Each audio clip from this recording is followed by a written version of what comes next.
Back to movies 360 explained. और आज मैं एक्सप्लेन करने जा रही हूँ movie mega shark versus giant octopus को। ये एक शार्क सर्वाइवल मूवी है। दोस्तों, ये मूवी मेगा शार्क सीरीज की फर्स्ट मूवी है और आगे की 3 मूवीज को मैं अपने आने वाली वीडियोस में एक्सप्लेन करूंगी।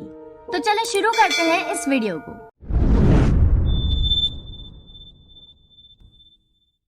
मूवी के स्टार्ट में हम अलास्का के साहिल से कुछ दूर ओशनोग्राफर एमा और उसके साथी विंस को देखते हैं, जो एक सबमरीन में व्हेल्स के माइग्रेशन पैटर्न को स्टडी कर रही थी। और ये सबमरीन उसने अपने इंस्टीट्यूट से बिना इजाजत यूज करने के लिए ले ली थी। और वहीं हम एक मिलिट्री हेलीकॉप्टर को देखते हैं जो एक्सपेरिमेंटल सोनार ट्रांसमीटर्स को पानी में गिराता है, जिसकी वजह से व्हेल्स आउट ऑफ कंट्रोल हो जाती हैं और करीबी ग्लेशियर से टकराना शुरू कर देती हैं। और इसी अफरा तफरी में हेलीकॉप्टर भी आउट ऑफ कंट्रोल होकर ग्लेशियर से टकराकर ब्लास्ट हो जाता है और इस वजह से वो ग्लेशियर पिघल जाता है, जिससे 2 प्री हिस्टोरिक क्रिएचर्स बाहर निकल आते हैं जो लाखों सालों से उस ग्लेशियर में जमे हुए थे। वहीं एमा भी बड़ी मुश्किल से इस तबाही से बच जाती है, लेकिन उसे नहीं मालूम था कि वहाँ अब एक जायंट शार्क और जायंट ऑक्टोपस आजाद हो गए हैं। अब हम कुछ देर बाद का सीन देखते हैं जहां जापानीज कोस्ट के एक ड्रिलिंग प्लेटफॉर्म पर वो जायंट ऑक्टोपस हमला कर देता है और वो इतना बड़ा होता है कि उसने अपने टेंटिकल से उस पूरे प्लेटफॉर्म को लपेट लिया था। दूसरी तरफ एमा सबमरीन को इंस्टीट्यूट पहुंचाकर घर वापस जा रही होती है तो उसे साहिल पर ओशनोग्राफिक के कुछ लोग दिखाई देते हैं।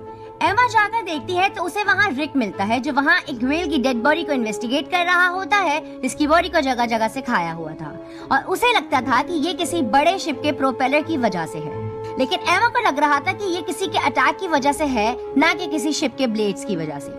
अब रात में एमा खुद उस व्हेल को चेक करने जाती है तो उसे उसमें से एक बहुत बड़ा शार्क टीथ मिलता है। अगले दिन हम एक प्लेन को देखते हैं जिस पर जायंट शार्क 10,000 फीट समंदर से हवा में छलांग लगाती है और उस प्लेन पर हमला करके उसे पानी में गिरा देती है। दूसरी तरफ हम देखते हैं कि एमा को बिना इजाजत सबमरीन को ले जाने और उसे डैमेज करने के जुर्म में इंस्टीट्यूट से फायर कर देते हैं। अब एमा अपने एक प्रोफेसर लमार सैंडर्स से मिलती है जो फॉर्मर यूएस नेवी पायलट थे और वो उनसे हेल्प मांगती है उस तीर के बारे में जानने के लिए ये किसका है। अब एमा के घर पर प्रोफेसर कुछ एक्सपेरिमेंट्स करते हैं और इस नतीजे पर पहुंचते हैं कि ये तीर मेगालैरन का है, लेकिन उन्हें हैरानी भी होती है क्योंकि ये शार्क की नस्ल कई मिलियन साल पहले ही खत्म हो चुकी थी।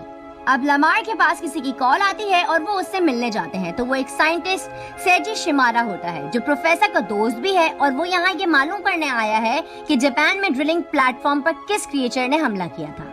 अब वो वापस एमा के घर आ जाते हैं जहाँ लमार बताता है कि शायद वहाँ भी जायंट शार्क यानी मेगालैरन ने अटैक किया होगा, लेकिन शिमारा बताता है कि वो शार्क नहीं कुछ और ही था।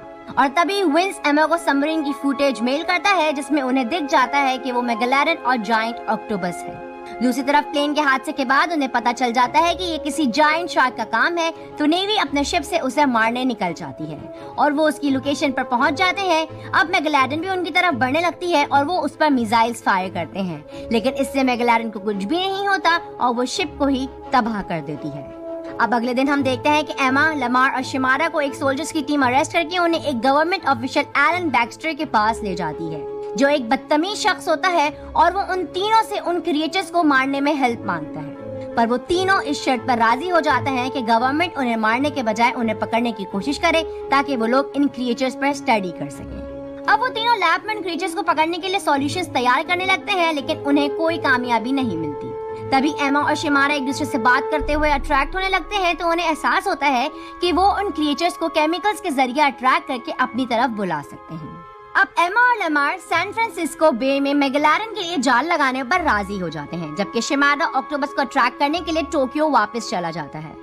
अब एमा और लमार सैन फ्रांसिस्को बे पहुंचकर उस केमिकल को एक छोटी सबमरीन में लेकर अपने प्लान को अंजाम देने निकल पड़ते हैं। अब वो एक जगह उस केमिकल को प्लेस करने लगते हैं, लेकिन सबमरीन के आर्म में कुछ गड़बड़ हो जाती है और वो उस केमिकल को छोड़ नहीं पाता। और वहीं एलन उन्हें कांटेक्ट करके बताता है कि मेगालैरन तेजी से उनकी तरफ बढ़ रही है, इसलिए एमा सबमरीन के आर्म को उस चट्टान से टकराकर उसे तोड़कर वहीं से निकल जाती है। अब मेगालैरन जैसे ही उस केमिकल के पास पहुंच जाती है तो एक मिलिट्री शिप उस पर बहुत सारे मिसाइल्स फायर करता है। फिर मेगालैरन की लोकेशन रडार से गायब हो जाती है तो उन्हें लगता है कि वो मर गई है और सब खुश होने लगते हैं। पर उन्हें नहीं पता था कि मेगालैरन समंदर की तह में चली गई है और वो फुल स्पीड में ऊपर आकर उस मिलिट्री शिप को ही तबाह कर देती है। अब मेगालैरन काफी गुस्से में आ गई थी और वो गोल्डन ब्रिज पर अटैक करके वहाँ ब्रिज पर बहुत सारे लोगों को मार डालती है। अब बाद में शिमाडा उन्हें कांटेक्ट करता है और बताता है कि उन्हें भी ऐसी ही नाकामी का सामना हुआ है और मिसाइल्स मारने की वजह से वो और गुस्से में आ गया और उसने यहाँ बहुत तबाही मचा दी और आराम से बचकर निकल गया।